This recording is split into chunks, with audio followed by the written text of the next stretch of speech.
Okay, नमस्कार दोस्तों, एक बार फिर से आपका स्वागत है आपके अपने चैनल मैथ्स लाइव 2.0 में, जहां पर हर दिन Bihar board VVI subjective question solve कराया जाता है मैथमेटिक्स का 10वीं क्लास की।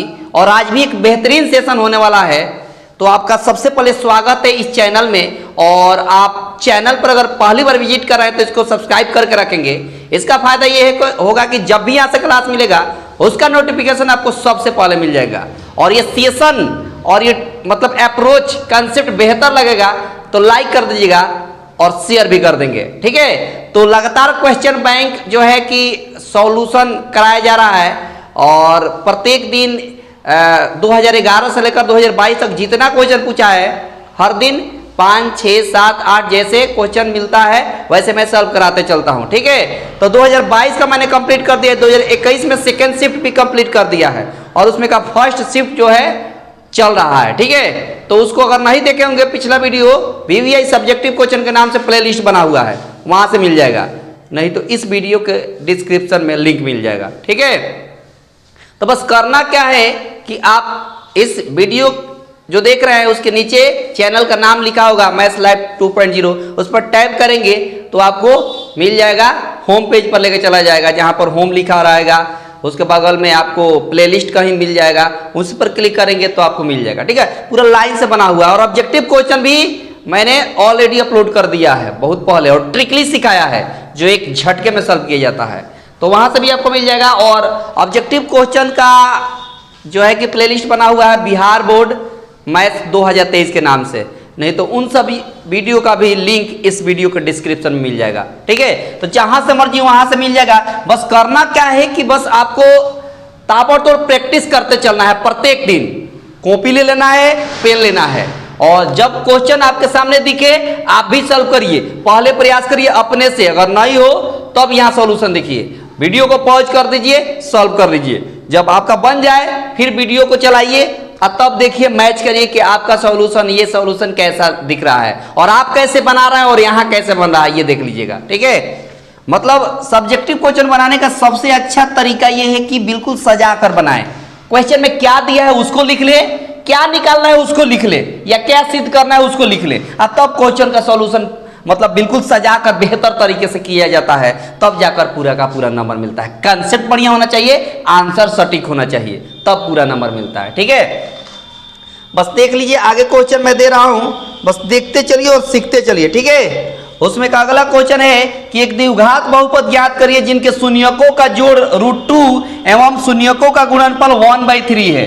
देखिए दे दिया है शून्यकों का जोड़ √2, जोड़ का मतलब योग, शून्यकों का योग दे दिया है। द्विघात बहुपद बोला है तो द्विघात बहुपद में 2 शून्यक निकलेगा, एक अल्फा और एक बीटा, उनका योग दे दिया है। क्या दे दिया है देख लीजिए, यहां पर दे दिया है alpha plus beta, alpha plus beta, एक को अल्फा मान लिया दूसरे के बीटा, दोनों का जोड़ दिया है कितना √2 और उनका गुणनफल, गुणनफल मतलब अल्फा इंटू बीटा कितना दे दिया है 1/3, ऐसे करके दे दिया है। अब आपको निकालना है द्विघात बहुपद। तो देखिए द्विघात बहुपद निकालने का सबसे आसान तरीका मैंने बताया था, द्विघात बहुपद पूछ दे चाहे द्विघात समीकरण पूछ दे, इसके लिए डायरेक्ट फार्मूला मैंने बताया था x² minus alpha plus beta into x plus alpha into beta, ऐसे बताया है। अब देखिए ना x² अब माइनस अल्फा प्लस बीटा का मान कितना है √2, तो यहाँ मैंने √2 x है तो x plus alpha into beta का मान कितना है 1/3, ऐसे करके लिख सकते हैं। बराबर में 0 देकर ये नीचे वाला 3 हटा भी सकते हैं या इतना आंसर भी लिख सकते हैं, ये कोई गलती आपकी नहीं होगी। आप बस इसको चाहे तो भिन्न का जोड़ भी कर सकते हैं और बराबर में शून्य कर देंगे, क्योंकि द्विघात बहुपद में शून्यक निकालिएगा तभी अल्फा और बीटा निकलता है, तो इसका शून्यक निकालेंगे तो 3 यहाँ से हर जगह भिन्न का जोड़ करके उधर चला जाएगा, या इतना भी आंसर आपका सही है। देख रहे हैं, आसान है। 2 नंबर में पूछा है, बिल्कुल सजा कर लिखेंगे, क्या क्या दिया है लिख लेंगे और क्या निकालना है वो भी लिख लेंगे। और द्विघात बहुपद निकालने का ये फॉर्मूला आप याद रखेंगे, x² minus alpha plus beta into x plus alpha into beta, इस तरह, ठीक है। देखिए क्वेश्चन देखिए अगला, बस देखते चलिए और सीखते चलिए। शानदार तरीका है ना, बहुत ही शानदार तरीका है और इस तरीके से सॉल्व करेंगे बेहतर तरीके से, ठीक है। ये शानदार तरीका है और थोड़ा सा समय देंगे आपकी गणित पर ताकि बेहतर से आपको आ जाए। अगर कमजोर भी हैं तो प्रैक्टिस भरपूर करें, जो जितना प्रैक्टिस करेगा उसको उतना आएगा। तरीका सही होना चाहिए, कॉन्सेप्ट सही होना चाहिए और ताबड़तोड़ घर पर मेहनत करिए, तब जाकर हो जाएगा, यानी 100 में 100 आ जाएगा। ठीक है, अगला क्वेश्चन देखिए, बोला है समीकरण 3x plus Y, 3x plus Y बराबर दे दिया 11 के लिए प्राकृतिक संख्याओं को समूचे का हल बता दीजिए। समूचे निकाल देना है, तो एक देखिए कैसे समूचे निकलेगा। क्या करिए, इसमें कोई वैल्यू रख दीजिए, कोई वैल्यू रख दीजिए। जैसे मैंने रख दिया 2 रख दिया, क्या रख दिया, y बराबर हमने 2 रख दिया। तो जैसे ही y बराबर 2 रखेंगे तो यहां से 2 जब रखिएगा यहाँ तो 2 इधर जाएगा तो माइनस में हो जाएगा, तो 11 में से 2 घटेगा तो 9 हो जाएगा और 3 से भाग दीजिए तो 3 आएगा। मतलब कुल मिलाकर बात जानिए कि अगर इसको सॉल्व करते हैं तो 3x प्लस वाई की जगह पर 2 रखते हैं बराबर 11 है तो 11, तो यहाँ से 3x बराबर हो जाएगा 11, ये प्लस में 2 इधर गया तो माइनस में, मतलब 3x बराबर हो जाएगा 11 में से 2 गया तो 9। तो जब यहाँ से x का वैल्यू निकालेंगे तो 9 है, 3 गुणा में इधर आएगा तो भाग में, मतलब यहाँ पर x बराबर हो गया 3, कटेगा तो 3। उसी तरह फिर मान लीजिए कि y बराबर हम रख देते हैं 5, क्या रख देते हैं, तो यहाँ से हो जाएगा 3x प्लस वाई बराबर रख देते हैं क्या 5 बराबर 11 है तो 11, तो यहाँ से 3x बराबर 11, ये प्लस में 5 इधर गया तो माइनस में, यानी 3x बराबर हो गया 11 में से 5 गया तो 6, तो यहाँ से x बराबर 6/3 कटेगा तो 2 आ गया, यानी x के बराबर 2 आ गया। यहाँ पर अब देखिए, अब हम आगे कोई और वैल्यू रखेंगे तो या तो फ्रैक्शन में आएगा नहीं तो निगेटिव आएगा, जबकि सवाल में बोला है कि प्राकृतिक संख्या बताना है और प्राकृतिक संख्या का मतलब ये होता है कौन, यह समझ रहे बात, मतलब 1 से स्टार्ट हो और पॉजिटिव वैल्यू निकले, 1 से स्टार्ट हो और पॉजिटिव वैल्यू निकले, वो हो जाता है प्राकृतिक संख्या। लेकिन अगर जैसे ही हम दूसरा 2 रखें अब 5 रखे वाई का मान, तो प्राकृतिक संख्या मिला है। देखिए x का मान 3, x का मान 2, प्राकृतिक संख्या मिला है। लेकिन यही अगर हम दूसरा कोई अंक रखते हैं यहाँ तब प्राकृतिक संख्या नहीं मिलेगा। क्या नहीं मिलेगा, नहीं मिलेगा। तो अब देखिए, तो यहाँ से समूचे आपको क्या मिल गया, समूचे यहाँ से मिल गया आपको, समूचे क्या मिल गया, तो x बराबर 2 रखे तो y बराबर x बराबर 2 3 है तो y बराबर 2 है, x बराबर 3 है तो y बराबर, और यहाँ पर x बराबर अगर 2 है तो y बराबर 5 आया था और यही आपका सवाल का आंसर हो गया। समझ पा रहे हैं बात, समझ रहे हैं ना। तो ये समूचे आपको निकालना था, बस हो गया आंसर। तो ये तरीका अपनाना है आपको, बहुत शानदार तरीका है कि नहीं। आगे देखिए, बस देखते चलिए और सीखते चलिए, मतलब क्वेश्चन में कुछ है नहीं, है कि नहीं, क्वेश्चन में कुछ है नहीं, बस लड़का को जो है कि थोड़ा सा पढ़ना होता है, नहीं तो वही पबजी खेलेगा और फ्री फायर खेलेगा, बस उसकी दुनिया उतना ही सिमट जाएगी। अब होगा क्या कि जब पेपर देने जाएगा लड़का, है ना, तो उसको वही बहन जी थोड़ा दिखा दीजिए, है ना, बहन जी थोड़ा दिखा दीजिए, तब तक अगर उसका मूड ठीक नहीं हुआ तो तड़ाक दे देगी, नहीं देगी। अब देखिए, कहेगी कि तू गधा क्या पढ़ के आया है, तो पबजी खेलता होगा, और कह देगी तू पबजी खेलता होगा, तभी कह रहा है कि बहन जी दिखा दीजिए। देखो यहाँ पर कह रहा है कि के किस मान के लिए निम्न रैखिक समीकरणों के युग्म के अपरिमित रूप से अनेक हल होंगे। कितने हल होंगे, अनेक हल दे दिए। देखिए 6 kx plus 3y minus k minus 3 बराबर 0, ऐसे दे दिया एक समीकरण। फिर दूसरा समीकरण दे दिया है 12x plus ky minus k बराबर क्या दे दिया है, 0 दे दिया है। अब आपको निकालना है k का मान, क्या निकाल देना है, k का मान निकाल देना है। ठीक है, ऐसे k का मान आपको निकाल देना है। कह दिया कि अपरिमित रूप से अनेक हल है, तो लिख सकता है यहाँ a1 बराबर k, b1 बराबर 3 और c1 बराबर माइनस k माइनस 3 लिख सकता है। अच्छा, यहाँ पर लिख सकता है a2 बराबर 12, b2 बराबर k और c2 बराबर माइनस k लिख सकता है। अब आपको अपरिमित रूप से अनेक हल का कंडीशन मालूम होना चाहिए। अपरिमित, है ना, रूप से अनेक हल, अनेक हल, ये अनेक हल का कंडीशन आपको मालूम होना चाहिए। क्या, a1 बाई a2 बराबर B1/B2 और बराबर C1/C2, ये याद होना चाहिए आपको, ठीक है। अब देखिए A1 का मान क्या है तो कहेगा K, A2 का मान 12, B1 का मान 3, B2 का मान K, C1 का मान -K-3 और C2 का मान -K, ठीक है। अब देखिए यहां पर या तो इन दोनों को ले लीजिए और नहीं तो इन दोनों को ले लीजिए, जो आपके लिए आसान हो। तो हमको आसान ये दिख रहा है, तीनों आपस में बराबर है, तो या तो इन दोनों को ले लीजिए नहीं तो इन दोनों को ले लीजिए, है कि नहीं। तो हम इन दोनों को ले रहे हैं, तो K/12 बराबर 3/K, तो यहाँ पर हो जाएगा क्रॉस गुणा करेंगे, क्या करेंगे, क्रॉस गुणा कर देंगे। यहाँ से क्रॉस गुणा करेंगे तो K में गुणा करेंगे तो K² अब बराबर 12 में 3 से गुणा करेंगे तो 12 3 36 हो जाएगा। और यहाँ पर हो जाएगा K बराबर x² हटेगा तो इधर प्लस माइनस √36 हो गया, तो यहाँ से K बराबर क्या हो गया, +-6, K बराबर +-, तो ये आपका आंसर हो गया, है कि नहीं। देख लीजिए चमक रहा है कि नहीं, कहीं सही है सब कुछ।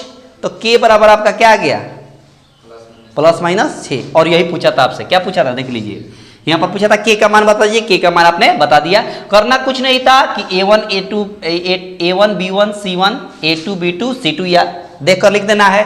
और ये कंडीशन आपको याद होना चाहिए, 3 कंडीशन है, अद्वितीय हल, अनेक हल, है ना, और एक और हल है, क्या हल है बोलिए, भूल गए। एक अद्वितीय हल होता है और एक अनेक हल होता है, अनंत हल, और एक और हल होता है ना, देख लीजिएगा, है कि नहीं। आगे देखिए अब देखिए अगला क्वेश्चन है, अगला क्वेश्चन एक है, अगला क्वेश्चन बोला है, समझिएगा ध्यान से, है ना। सवाल अगला बहुत अच्छा है और ये सब 2021 में पूछा हुआ है, समझ रहे बात। और जानबूझकर हम ये करा रहे हैं ताकि ये बात पता चल जाए कि आखिर किस लेवल का पूछता है। और ये 650 क्वेश्चन अगर कोई बना लेगा ना तो काम हो जाएगा। 650 क्वेश्चन का ये पूरा सीरीज चलने वाला है, चाहे जितना दिन लगे, है कि नहीं, पूरा का पूरा चलने वाला है। देखिए आगे बोला है कि x से किस मान के लिए बिंदु दे दिया है, A बिंदु दिया है -3,12, B एक बिंदु दिया है 7,6 और एक C बिंदु दिया है, कह दिया है x,9, और कह रहा है कि ये संरेखी है। क्या है बाबू, यह संरेख है, संरेख कह दिया है, और कह दिया है कि x का मान आप बता दीजिए। क्या बता दीजिए, x का मान बता दीजिए, यही कहा है ना। अब एक बात बताइए, लिख सकता है यहाँ, क्या लिखेगा, यहाँ x1 बराबर क्या कहिएगा, -3 कहिएगा ना, और y1 बराबर क्या कहिएगा, 12 कहिएगा। अच्छा x2 बराबर क्या कहिएगा, 7, y2 बराबर क्या कहिएगा, 6। अच्छा x3 बराबर क्या कहिएगा, x, और y3 बराबर क्या कहिएगा, 9, ऐसे कहिएगा। अब आपको बात मालूम है, कौन बात, कि जब संरेखी कह दिया है, कहेंगे कि चूंकि बिंदुएं क्या है, संरेख है, क्या है, संरेखी है। तो जब संरेखी है तो हम आपको पता है कि त्रिभुज का क्षेत्रफल बराबर क्या है, 0। त्रिभुज का क्षेत्रफल क्या कहता है, 0। और त्रिभुज का फॉर्मूला हम लिखवाए थे 1/2 x1 y2 - y3 plus x2 y3 - y1 plus x3 y1 - y2, ठीक है, ये नहीं सिखाया बराबर 0, यही सीखे ना। अब देखिए हाँ कोई हल होगा एक उसमें का, देख लीजिए यहाँ पर देखिए 1/2 x1 कितना है, तो कहिए होगा -3, y2 कितना है, 6 है, y3 कितना है, 9 है, प्लस x2 कितना है, 7 है, y3 कितना है, 9 है, y1 कितना है, 12 है, प्लस x3 कितना है, x है, y1 कितना है, 12 है, y2 कितना है, 6 है, ऐसे करके लिख देंगे देखकर बराबर 0। अब देखिए ना यहाँ पर 1/2, यहाँ 6 में से 9 हो जाएगा तो -3 होगा, अब -3 से -3 में गुणा करेंगे तो माइनस माइनस प्लस 3 3 9 हो जाएगा, 9 में से 12 जाएगा तो -3, अब -3 से प्लस में गुणा करेंगे तो माइनस हो गया, -3 से 7 में गुणा करेंगे तो -21 होगा ना। अच्छा यहाँ पर 1 से 12 में गुणा करेंगे तो 12x, 1 से 6 में करेंगे तो 6x, और बराबर 0 है तो 0। अब देखिए यहाँ से चमक रहा है क्या, देखिएगा यहाँ सॉल्व होगा तो कोई दिक्कत है, चाहिए यहाँ देख लीजिए, है कि नहीं, यहाँ देख लीजिए, यहाँ देखिए ये 2 भाग में इधर जाएगा तो गुणा में हो जाएगा, तो ये 2 इधर जाएगा तो क्या हो जाएगा 0 बन जाएगा। तो यहाँ बच गया केवल कितना, देखिए यहाँ पर x में 6x हो गया, यहाँ 12x सही है। अच्छा हम डायरेक्ट ये भी तो लिख सकते थे, यहाँ पर हम क्यों ये कर रहे हैं, देखिए ना 1 से 12 में 6 गया तो 6x लिख सकते हैं कि नहीं, लिख सकते हैं बराबर 0, यही था ना।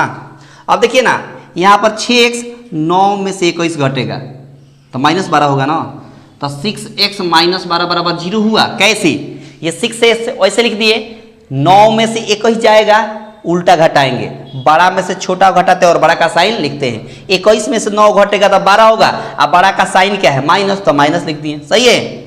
अब यहाँ 2 भाग में था, इधर गया तो गुणा में, तो 0 में 2 से गुणा होगा तो 0 होगा, इसलिए 0 लिख दिए हैं। अब देखिए ना यहाँ 6x बराबर क्या हो गया, ये प्लस में इधर माइनस में इधर गया तो प्लस में, तो यहाँ से x बराबर हो जाएगा 12/6, तो यहाँ से x बराबर क्या हो गया 6 से 2, तो x का मान कितना आ गया, बोलिए, दिख रहा है सब कुछ क्लियर है। अब x का मान ही आपसे पूछा था और x का मान आपने यहाँ चटका दिया, 2 नंबर में पूछा था, फॉर्मूला याद होना चाहिए, कोई भी चटका सकता है कि नहीं। आसान है ना, बहुत आसान है, और इसी अंदाज से और इसी कंसेप्ट से सॉल्व करना होता है कि नहीं। आगे देखिए, बस देखते चलिए और सीखते चलिए कि आखिर सॉल्व कैसे हो रहा है। सब आसान क्वेश्चन पूछा है 2021 में भी, 2022 में भी, 2018 में भी, 17 में भी, सब ऐसे ही, 19 में भी, 20 में भी ऐसे ही सब पूछा हुआ है, सब एक ही टाइप का पूछा है। समझ रहे बात, क्वेश्चन बनाने से, क्वेश्चन बैंक बनाने से एक ही फायदा है कि ये क्वेश्चन एक ही जैसा बार बार मिल रहा है। इसका मतलब क्या कि वही क्वेश्चन लगातार अगर प्रैक्टिस कर दे और उसी टाइप का मिल रहा है हर क्वेश्चन, तो आसानी से सब सॉल्व हो जाएगा, ठीक है कि नहीं। आगे देखिए, आगे बोला है कि यहाँ दे दिया है, देखिए कह दिया है कि 25 + 28 + 31 प्लस ... 100 तक का इतना का योगफल बता दिए। इतना का क्या बता देना है, योगफल पूछ लिया है। क्या पूछ लिया है, योगफल। एक बात बताइए, यहाँ लिखेंगे, यहाँ ए बराबर क्या कहेंगे 25 कहेंगे। डी कैसे निकालते हैं बताए हैं, 28 में से 25 घटेगा तो 3 होगा। ये लास्ट टर्म होता है, डॉट के बाद जो लास्ट में रहता है ना वो क्या होता है, लास्ट टर्म। यानी इसका मतलब an बराबर दे दिया है 100, कितना दे दिया है, तो आपको इसका योगफल बताना है। योगफल मतलब एसएन का मान निकाल देना है, योगफल का मतलब एसएन का मान। अब एक बात बताइए, समझिएगा, आपको मालूम है कि एन बराबर दिया है 100, कितना दे दिया है। एक बात बताइए, एन का फॉर्मूला क्या होता है, तो कहेगा a + n - 1 × d बराबर कितना 100, सही है। अब ए का मान कितना है, तो कहेगा 25 दिया है। एन का मान आपको निकालना है, एन वैसे ही रहेगा। इस एन का मान क्यों निकालना पड़ रहा है, क्योंकि एन का मान यहाँ रखेंगे एस एन में। अब देखिए डी का मान 3 है, तो 3 रख दिया बराबर 100, सही है। अब एक बात बताइए, 25 प्लस में इधर जाएगा तो यहाँ से हो जाएगा n - 1 × 3 बराबर 100 - 25 होगा। अब देखिए ना यहाँ n - 1 × 3 बराबर 100 में से 25 गया तो 75, ठीक है। 100 में से 25 गया तो 75, बहुत बढ़िया। यहाँ देखिए n - 1 बराबर हो जाएगा 75 और 3 गुणा में इधर आएगा तो भाग में, देख लीजिएगा चमक नहीं रहा है, देखो सही है। अब देखिए यहाँ से हो जाएगा n - 1 बराबर 3 से भाग दे देंगे तो कितना हो जाएगा, 3 दूना 6, 3 × 5 = 15, 25 हो जाएगा। 75 में 3 से भाग देंगे तो 25 होगा। अब यहाँ से n बराबर हो जाएगा 25, ये माइनस में इधर गया तो यहाँ से n बराबर क्या मिल गया, 26 मिल गया। अब आपको निकालना है क्या है, एस एन बराबर होता है n/2 × a + an, a + n। एक और फॉर्मूला होता है n/2 × 2a + n - 1 × d, लेकिन ये आसान है। क्यों आसान है, क्योंकि n का मान हमारे पास है और n का मान अगर हमारे पास नहीं होता तो वो एक और फॉर्मूला होता है 2a + n - 1 × d, वो लगाते। कब लगाते, जब हमारे पास n का वैल्यू नहीं रहता तब। तो n का वैल्यू दिया रहे तो उसके लिए ये भी फॉर्मूला प्रयोग किया जाता है। अब देखिए ना एस n का मान कितना है 26, तो यहाँ 26 भर दीजिए। यहाँ n का मान कितना है 26, तो यहाँ 2 है तो 2। यहाँ a का मान दिया है 25 लिख देंगे और an का मान भी दिया है यहाँ पर 100, तो यहाँ पर हमने 100 रख दिया। अब देखिए ना 2 से भाग देंगे तो 13 होगा। अब 25 में 100 जोड़ेंगे तो 125 होगा। अब कुछ नहीं करना है, 13 से गुणा कर देना है, आपका आंसर हो जाएगा। तो 13 × 5 = 65, 6 हासिल, 13 दूना 26, 26 और 6 32 का 2, 3 हासिल, 13 × 1 = 13, 13 × 3 = 16, 13 × 3 = यही आपके सवाल का आंसर। समझ रहे बात? सब कुछ विजिबल है? ठीक। अब आप देख सकते हैं कि इस तरह का सवाल पूछा है और इसमें कुछ नहीं था, बस फॉर्मूला आपको याद होना चाहिए योगफल का और एनवा पद का। ये फॉर्मूला याद होना चाहिए, आपने चटका दिया। बहुत आसान है, बहुत टफ नहीं है, बहुत आसान है। समझ रहे बात? देखिए अगला क्वेश्चन देखिए, बहुत आसान आसान सवाल पूछ दिया है और लड़का सब बनाया ही होगा, तभी तो उतना तगड़ा तगड़ा नंबर लाया होगा, है कि नहीं? लाया ही होगा, सब लड़का नंबर लाता ही है बढ़िया बढ़िया। जो जितना मेहनत करेगा उसको लाएगा। देखिए होता क्या है कि जो नहीं पढ़ा है उसके लिए तो टफ है, ये है, हर क्वेश्चन है टफ है, एक भी क्वेश्चन नहीं सॉल्व होगा उससे। लेकिन जो प्रैक्टिस किया है प्रॉपर उसे, उसके लिए हर क्वेश्चन आसान है। हाँ, हर क्वेश्चन आसान है क्योंकि वो प्रॉपर उससे प्रैक्टिस किया है ना, इसीलिए। देखो अगला क्वेश्चन बोला है कि सिद्ध करना है, त्रिकोणमिति का क्वेश्चन है, बोला है सिद्ध करना है। क्या कह दिया है? सिद्ध करना है। क्या सिद्ध करना है? तो कह दिया है कि 1 + tan a और यहाँ पर कह दिया whole x square minus sec x square a, ठीक है। और यहाँ पर स्मॉल मिडिल ब्रैकेट दे दिया है और इनटू cot a बराबर ला देना है 2। क्या ला देना है? 2। समझ रहे बात? तो लिखेंगे लेफ्ट हैंड साइड। क्या लिखेंगे बाबू? लेफ्ट हैंड साइड में जो भी ये बराबर के इस साइड वाला जितना है उतना पूरा का पूरा लिख देंगे और सॉल्व करते हुए हमको 2 ला देना है, तो राइट हैंड साइड आ जाएगा। देखिए यहाँ दिया है 1 + tan a whole x square है तो माइनस सेक एक्स स्क्वायर है तो सेक एक्स स्क्वायर और यहाँ पर मिडिल ब्रैकेट है और इनटू cot a है तो cot a। अब देखिए 1 + tan x स्क्वायर है, ठीक है, ठीक है। एक बात बताइए, इसको होल एक्स स्क्वायर कर दें, कोई दिक्कत नहीं है, होल एक्स स्क्वायर कर दें, a + b का होल एक्स स्क्वायर, सही है। या इसका भी फार्मूला होता है 1 + tan x स्क्वायर। क्या होता है? 1 + tan x स्क्वायर। ऐसे भी कर सकते हैं। देखिए इसका फार्मूला लिखिए, a + x square + b x square मतलब tan x स्क्वायर अब प्लस 2ab। 2a की जगह पर 1 तो 1 लिखेंगे तो 2 से गुणा करेंगे तो 2 ये हो जाएगा, इंटू b की जगह पर tan a, ठीक है ना। अब माइनस सेक एक्स स्क्वायर है तो सेक एक्स स्क्वायर है, ऐसे है। इंटू में है cot a है तो cot है, सही है। अब देखिए, अच्छा एक बात बताइए, tan x स्क्वायर a, अच्छा ऐसे समझिए, हम इन दोनों में से माइनस कॉमन ले लेते हैं 1, इसमें से और इसमें से माइनस कॉमन लेंगे। ये माइनस कॉमन लेंगे तो ये माइनस में था लेकिन हो गया प्लस में, ठीक है। माइनस, ये प्लस में था लेकिन माइनस कॉमन लेने से क्या हो गया? माइनस में। माइनस में किस में? माइनस में। अब प्लस है किस में? 2 tan a है ना ऐसे, और ये दे दिया है ऐसे, और इंटू cot a है तो cot a। अब देखिए एक चीज आपको दिखेगा, क्या दिखेगा?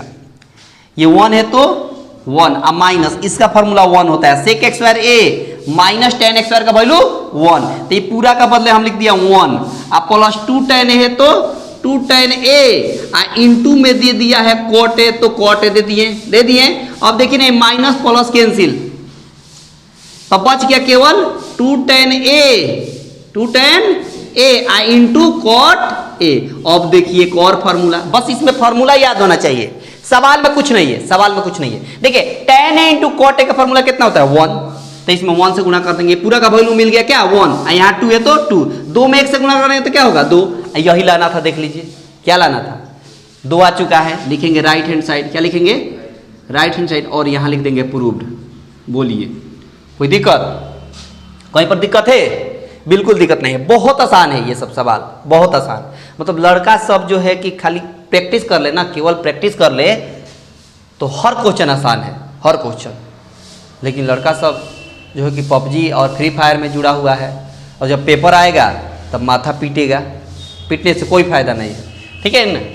समझे बात? बहुत आसान है सवाल। आगे देखिए, आगे सवाल भी पूछा हुआ है, समझिएगा बात, बहुत आसान आसान सवाल है। सवाल पढ़ना पड़ता है लड़कों लोगों को तब ना आएगा, लड़का सब है कि पढ़ेगा नहीं तो आएगा कहाँ से। इसका सीधा फंडा है कि पढ़ाई प्रैक्टिस करे। गणित ऐसा होता ही है, देखो प्रिंस, गणित ऐसा ही होता है। गणित का मतलब है होता है प्रैक्टिस करना, समझ गया।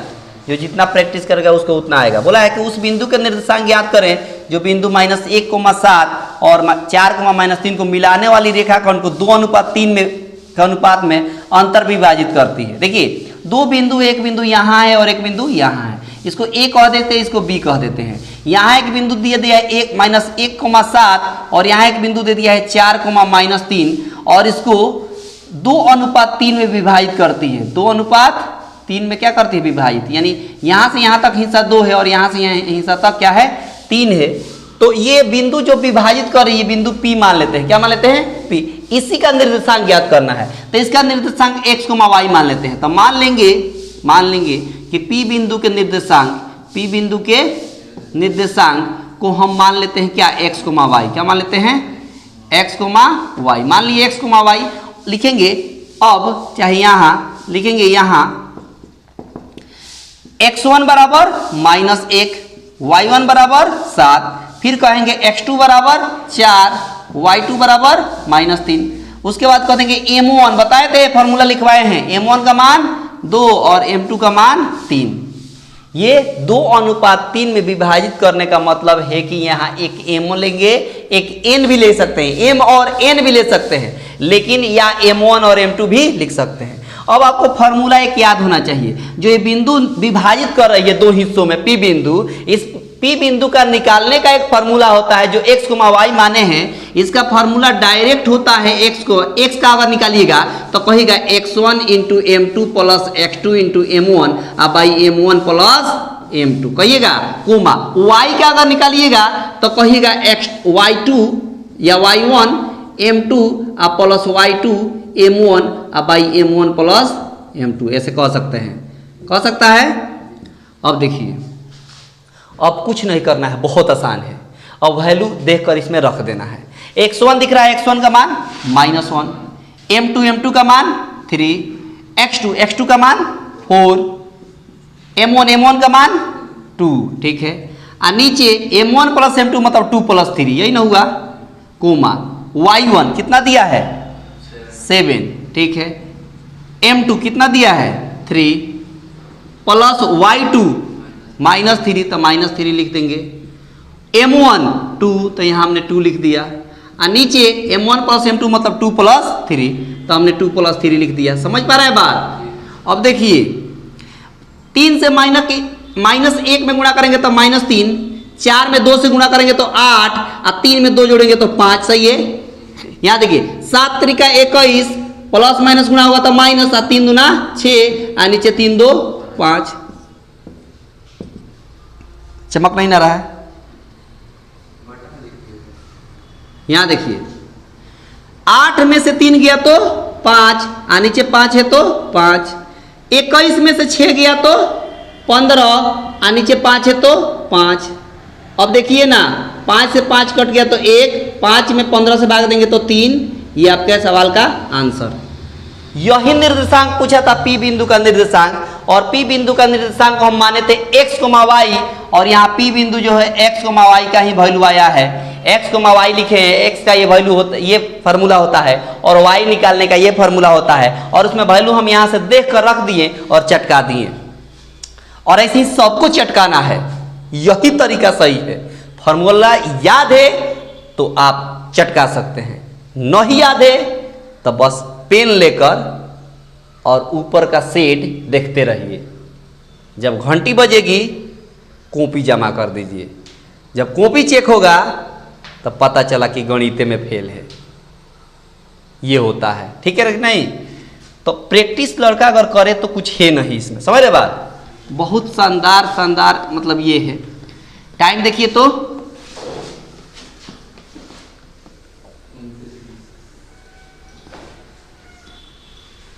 एक और सवाल देख लीजिए, इसमें दिया है कि किसी बेलन के वक्र पृष्ठ का क्षेत्रफल दिया है। क्या दिया है? किसी बेलन का वक्र पृष्ठ क्षेत्रफल दिया है। कितना दिया है? बेलन का वक्र पृष्ठ क्षेत्रफल, वक्र पृष्ठ क्षेत्रफल कितना दे दिया है? तो कह दीजिएगा 1760 सेंटीमीटर XY दे दिया है। एवं इसके आधार की त्रिज्या, आधार की त्रिज्या का मतलब ये हुआ कि वृत्त की त्रिज्या, वृत्त की त्रिज्या मतलब R दे दिया है कितना? 14 सेंटीमीटर दे दिया है। और कह दिया बेलन की ऊंचाई, मतलब इसकी ऊंचाई मतलब H निकाल देना है। अब देखिए ये होता है आपका बेलन, ये क्या होता है? बेलन दिख रहा है। और फिगर बनाना बहुत ज़रूरी है, और इसकी ऊंचाई निकालना है। क्या निकालना है? ऊंचाई। तो देखिए आपको पता है क्या दिया है, बेलन का वक्र परिक्षेत्रफल क्या होता है 2πr(h) बराबर कितना दिया है, तो कहेगा 1760। कितना दिया है? अब देखिए 2π का मान 22/7, r का मान दिया है 14 और h का मान निकालना है, h वैसे ही रहेगा बराबर 1760। सही है।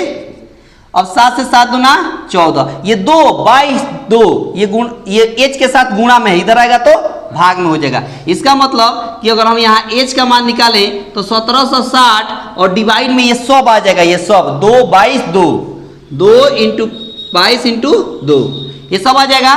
तो यहाँ से कैंसिल करिए। अब देखिए 11 दूना 22, 11 से कटेगा 11 कम 11 11 11 छक 66 हो गया। अब देखिए यहाँ पर हो गया h और ऊपर हो गया 160 और नीचे हो गया 2 दूना 4 दूना 8। सही है। तो यहाँ से हो जाएगा h बराबर कटेगा तो 8 दूना 16 यानी 20 सेंटीमीटर आपके सवाल का आंसर रहा। यही पूछा था, यहाँ पूछा था ऊंचाई ज्ञात कर दी, मतलब h ज्ञात कर दिया, आपने h चटका दिया। समझ रहे हैं। तो बस इस देखिए मेंसुरेशन में और त्रिकोणमिति में फॉर्मूला एकदम तगड़ा याद होना चाहिए।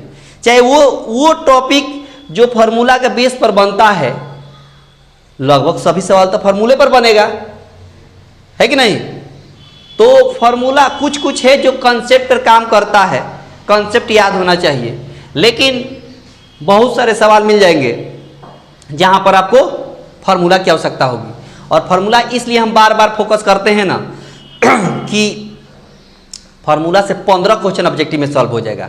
मतलब डायरेक्ट फॉर्मूला ही देता है, सॉल्व नहीं करना है, डायरेक्ट फॉर्मूला ही दे दिया। बेलन का कह देगा वक्र परिक्षेत्रफल और उसमें ऑप्शन दे देगा जिसमें 2πr(h) भी रहेगा, तो याद रहेगा तभी तो उस पर टिक करेगा, नहीं तो πr(h) भी रहेगा। आयतन का टिक कर दीजिएगा, हो जाएगा गलत। तो 15 क्वेश्चन आसानी से मिल जाएंगे वहां से। 15 नंबर केवल फॉर्मूला याद है, उसमें सॉल्व भी नहीं करना है। तो अगर बच्चे वैसे करें तो पूरा का पूरा फॉर्मूला याद रखिए, कंसेप्ट याद रखिए। और ये तरीका कैसा लगा, कंसेप्ट कैसा लगा, आप बताइएगा कमेंट बॉक्स में। और ये लग रहा है कि हाँ आपके लिए बेहतर काम कर रहा है तो आप पूरा का पूरा वीडियो देखिएगा, स्किप मत कीजिएगा और आसानी से सब सॉल्व करिएगा। ठीक है, कॉपी और पेन लेकर। और ये इसके पहले जितना वीडियो है सब देख लीजिएगा, डिस्क्रिप्शन में लगा हुआ है लिंक, अच्छा से सब देख लीजिएगा। और आपको बेहतर लगा हो तो लाइक कर दीजिएगा, शेयर कर दीजिएगा। और चैनल पर पहली बार अगर विजिट कर रहे हैं तो इसको सब्सक्राइब करके रखेंगे। ठीक है, तो मिलते हैं अगले क्लास में, तब तक के लिए धन्यवाद।